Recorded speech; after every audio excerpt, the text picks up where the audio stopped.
자, 수능 특강 영어 이제 소재편 30강의 2번 문제입니다. protagonist라는 주인공이라는 표현이 나왔는데요. 여기 2번 지문에 별표 치고 나와 있는 단어들은 좀 애매한 단어들이어서 좀 외워두는 걸 권장하고 싶습니다. 일단 영화 속 강력한 공감 동사, 동사가 아니라 공감 요소로서, 공감 요소로서 이게 핵심이죠. 이제 실제로 마지막 문장에 있는 빈칸이기도 있고요. 등장인물의 반응.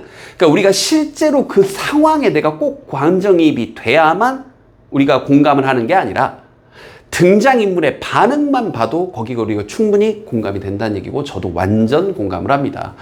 수업 준비하는 내내, 여기, 우리, 올해 드라마죠. 세계적으로도 인기를 끈 이 폭삭 속았수다라는 이 넷플릭스 드라마가 계속해서 생각이 났는데 아직 안 본 친구들은 수능 끝나고 한번 좀 보시는 걸 권장하고요. 혹시 수능 전에 총 이제 16화분작인데 수능 전에 제가 보지 말라고 해서 안 볼 건 아니잖아요. 근데 웬만하면 수능 끝나고 보는 걸 권장하고 싶습니다. 근데 그게 이제 이 선생님보다도 윗세대, 내 세대 얘기 아니에요.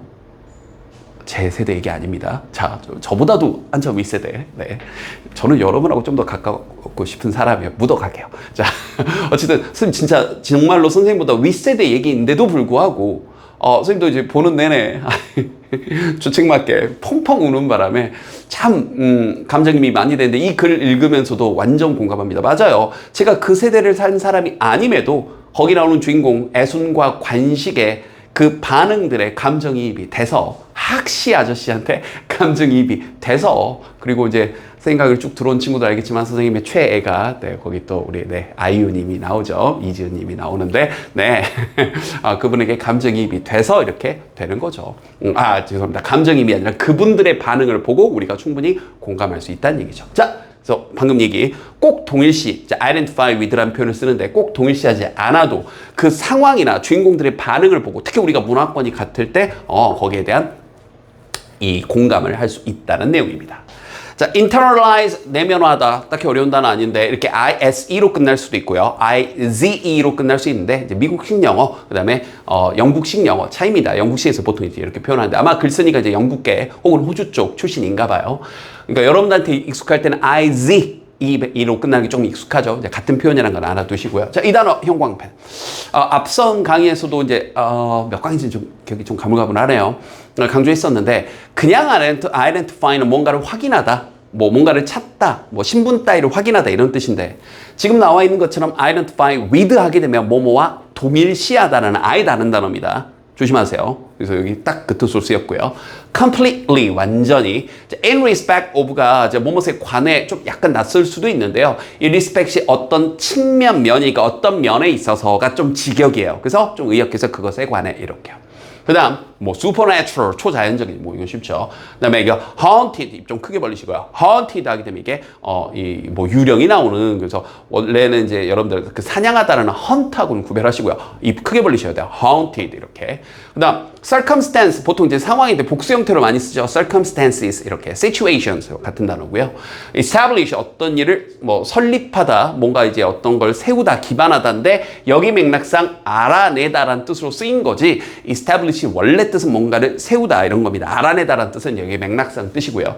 universal 보편적인 threat 위협이고 이제 얘기했던 것처럼 protagonist라는 단어가 이 주인공이라는 표현이 언젠가도 한번 언급했던 것 같은데 수능 출제위원 교수님들 중에서 꽤 상당수가 영어 영문학과 이 뿌리를 가지고 계시던 분들이다 보니까 문학 관련된 얘기들이 나오거든요. 그때 이제 주인공 protagonist라는 표현이 이렇게 나올 수 있어요. 근데 그냥 나온 적이 있었던 단어니까 외워두는 거 권장하고요. entity는 진짜 이건 모르겠어요. 왜 여기다 놓는지. 그냥 모의고사에 셀 수 없이 수능에 셀 수 없이 존재하는 표현으로 나왔고요. 이 단어는 좀 애매한 건 맞는데 empathetic 이란 이 단어가 이 퍼스라는 어원에서 출발한 거고 우리 멀리서 내 마음 같이 느끼면 텔레파시라고 하죠. 이 퍼스란 말, 이 어원이 들어가면 길이란 단어하고 달리 그냥 어원 자체로는 퍼시라는 말이 들어가면 마음이란 뜻이에요. 그러면 empathy, 안으로, 이때 EM이 안으로예요. 안으로 마음을 집어넣는 거니까 감정이입, 공감이라는 단어가 되는 겁니다. empathy. 그래서 empathetic 하게 되면 공감을 불러일으키는 뜻이 되는 거예요. 알겠죠? 오케이. 자, 그러면 전체적으로 첫 문장부터 출발해 보겠습니다. When viewing a film, 어떤 한 영화를 볼 때, 그래서 여기서 또 영국계 혹은 이제 호주 쪽 분인 걸 알 수 있는 게, 우린 영화라는 표현이 영어에서 뭐가 떠올라요? 영화 그러면 movie라는 표현이 떠오르죠. 근데 영국 혹은 이제 이렇게 호주 쪽 분들은 혹은 친구들은 이제 film이라는 표현을 좀 더 일반적으로 선호합니다. 그래서 이렇게 영화를 바라볼 때, 볼 때, in order for us to understand and internalize a situation인데요. in order to는 알다시피 뭐뭐 하기 위해서인데, to 앞에 for가 나오게 되면 우리 다른 지문에서도 한번 했었죠. 항상 그냥 의미상의 주어 역할, 그냥 주어처럼 번역하시면 돼요. 우리가 뭐뭐 하도록 하기 위해서는 이렇게. 우리가 그 상황을 이해하고 그 상황을 내면화, 이게 공감한다는 얘기죠. 그러기 위해서는 it can be seen, 자, 사람들이 이렇게 이해할 수 있는데, 알 수 있는데 뭐냐면, 자, 핵심 내용 바로 나오네요.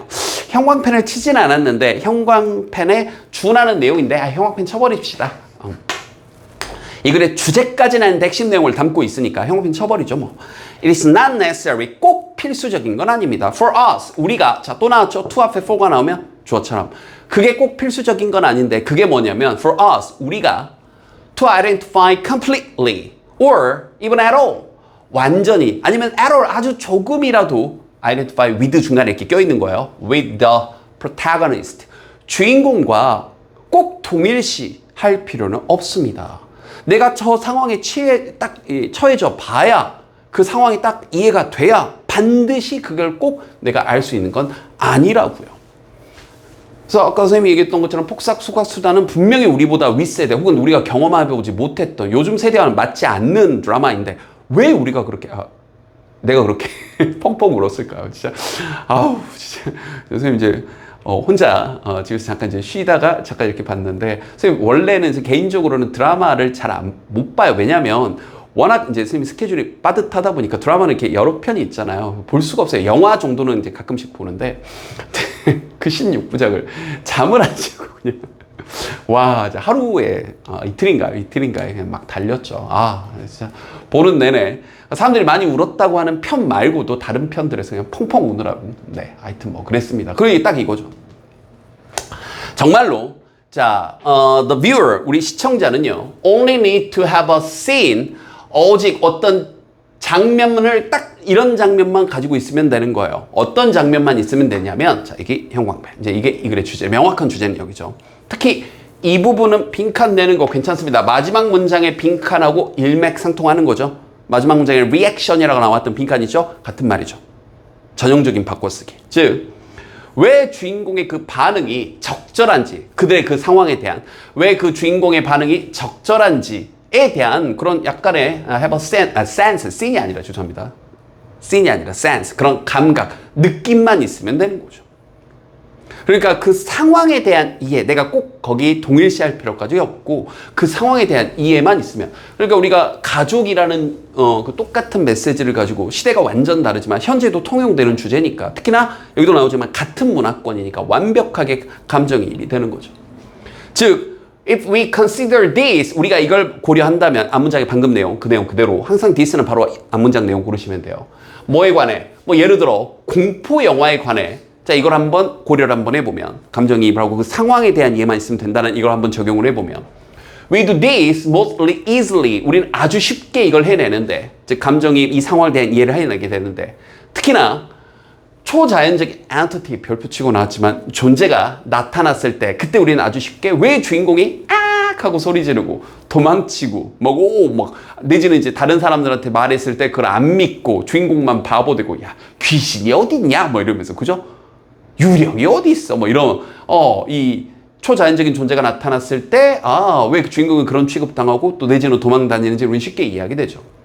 즉 우리는 이해를 하게 되는데, 왜 예를 들어 어떤 한 캐릭터가 might run from a haunted house, 귀신 들린 집에서 왜 도망치는지, 저기서 왜 도망쳐? 나라도 도망치죠. 귀신 들렸는데, 그죠? 뭐 그런 것들이요. 자, especially, 특히나 in circumstances, 어떤 상황에서, 아까 나온 것처럼 이렇게 복수형으로 많이 씁니다. 자, 어떤 상황인지 이제 where이 꾸며주는데 완전한 문장을 끌고 오는 거죠. 참고로 where, 관계부사 where는 꼭 장소적 개념만에 쓰는 것만은 아닙니다. 좀 자연스럽게 앞에 있는 문장과 뒷문장을 이어줄 때도 꼭 장소가 아니더라도 where를 되게 유연하게 많이 써요. 이거 좀 알아두시고요. 자, 어떤 상황에서 특히 we share, 아까 얘기했던 것, the same culture as the protagonist. 우리가 주인공과 똑같은 문화를 공유하는 그런 상황에서는 특히나 대체 우리 같은 한국 문화권이니까 we can easily establish. 우리는 손쉽게 전 그냥 여기 이런 것들을 이런저런 것들을 세울 수 있습니다. 이런저런 것들을 그냥 직역할게요. 해설지에 나와 있는 것처럼 그렇게 굳이 의역하지 않고 왜 그 캐릭터 그 다음 여기 중간에 껴있는 거 조심. 이 왜 그 캐릭터가 주어고 여기 find가 동사고요. 이때 하나 더 조심할 구조는 이 find는 찾다가 아니라 이 목적어 여기까지네요. 이 목적어가 이거 A라고 할게요. B라고 생각하다 내지는 알다 이 뜻이죠. find는 A를 B라고 생각하다 내지는 A가 B라는 걸 알다 정도로도 번역이 편하게 됩니다. 기억해 두세요. 꼭 찾다라고 너무 딱딱하게 번역하지 않도록. 그러니까 우리가 지금 보고 있는 그 캐릭터들이 왜 그 초자연적인 내지는 그 정말 끔찍한 무시무시한 그 괴물들을 좀 비자연스럽다, 비정상적이다, 이게 세상에 존재치 않다라고 생각하는지를 우리는 이해를 하게 됩니다. 당연한 거죠. 나래도 그럴 테니까 누가 제가 꿈속에서 뭐 자다가 귀신을 봤어요. 그럼 꿈 꿨나 보지. 뭐 이렇게 되는 거겠죠. In respect of illness in film, 영화 속 질병의 측면에서도, 그러니까 좀 부드럽게 번역해서 in respect of 여기에 관해서도 the same is true, 똑같은 것이 사실입니다. 그럼 이 문장은 또 끼워넣기 괜찮은 게 지금까지는 주인공에 대한 어떤 감정이입 여부에 대한 얘기인데 이번에는 이제 공포 영화에 대한 예시였다면 이번에는 이제 그 영화 속에 나오는 질병에 대한 얘기죠. 또 다시 폭삭 속았수다 얘기를 하게 되면 우리 안 본 친구들을 위해서 여기서부터 얘기하면 안 되겠네요. 스포가 돼버리니까. 미안합니다. 안 본 친구가 있을 거라는 생각을 당연히 해야 되는데 sorry. 그리고 지가 지 입으로 수능 끝나고 보라고 해놓고 갑자기 뭐 신나게 얘기하고 있죠. 미안합니다. 이제 다시 폭삭 속았수다. 미안. 자, 안녕. 자, 다시. 그래서 예를 들어서 영화 속에 큰 질병이 나와요. 그럼 우리가 그 병에 꼭 걸려야 내지는 내 주변에 그런 병에 걸린 사람이 있어야 감정이입하는 게 아니죠. 꼭 그 상황과 동일시해야 우리가 감정이입하는 게 아니죠. 그 주인공에 대한 반응만 봐도. 그죠? 볼까요? We do not need to identify entirely. 우리 완전히 꼭 identify with 동일시할 필요가 없어요. 그 주인공과 꼭 동일시할 필요는 없습니다. 이때 to는 뭐뭐 하기 위해서. To be able to understand and internalize their response to illness. 그들의 이 질병에 대한 그들의 어떤 이 반응을 꼭 이해하고 그 질병에 대한 그 반응을 내면화, 그러니까 공감하기 위해서, 그걸 할 수 있기 위해서 able to까지 붙었네요. 꼭 이 주인공과 감정이입, 그래서 뭔가 동일시할 필요는 없습니다. 우리는 오직 뭐만 할 수 있으면 되냐면 그 질병이 보편적 위협이라는 것만 이해할 수 있으면 되는 거예요. 그러니까 누가 보더라도 지금 이 상황에서 이런 병에 걸리면 슬프겠죠, 힘들겠죠, 괴롭겠죠, 이런 것만 알고 있으면 되는 겁니다. 그러면서 마지막 빈칸 있던 그 문장 형광펜. 즉 그러므로 이 캐릭터의 반응이 주인공들이 어떤 형태로 반응을 하는지 그 반응이, 그리고 우리 아까 두 번째 문장에 있던 response, 그 반응이 often become the most powerful and pathetic element in film. 영화 속에서 가장 감정이입이 되는, 공감이 되는, 이해됐죠? 그러한 요소가 되는 겁니다. 핵심적인 내용이죠. 그래서 정말 위대한 배우들은 우리가 이 시청자로 하여금, 우리 청중들로 하여금 그 배우가 해낸 연기를 보면서 내가 그 상황에 처하지 않았는데도 불구하고 완벽하게 공감을 끌어내는 배우들이 대단한 배우인 거죠. 우리 아이유님처럼. 자, 가겠습니다. 화이팅! 제 강의 쭉 들어온 친구는 알 거예요. 네, 아이유님에 대한. 저는 아이유님이 데뷔할 때부터 팬이었습니다. 자, 계속 갈게요. 자, even without identifying with the protagonist. 주인공과 이 꼭 공감, 감정이입, 그래서 동일시하지 않는다 할지라도, even, 심지어 그렇게 동일시하지 않아도, we can empathize, 우리는 감정이입, 공감할 수 있습니다. 자, 뭐함으로써? by recognizing, 인지함으로써. 그 논리를 인지하는데, behind character reaction, 아까 얘기했던 이 등장인물의 혹은 주인공의 반응의 뒤에 있는 그 논리를 나라도 저러겠다, 저런 상황이라면. 특히나 비슷한 문화권의 맥락이라든지 아니면 보편적인 주제, 예를 들어서 공포나 질병과 같은, 이렇게요. 그래서 첫 번째와 두 번째 문장, 그리고 마지막 문장에 핵심이 담겨 있었던 글이었습니다. 복습 열심히 하시고요. 됐죠?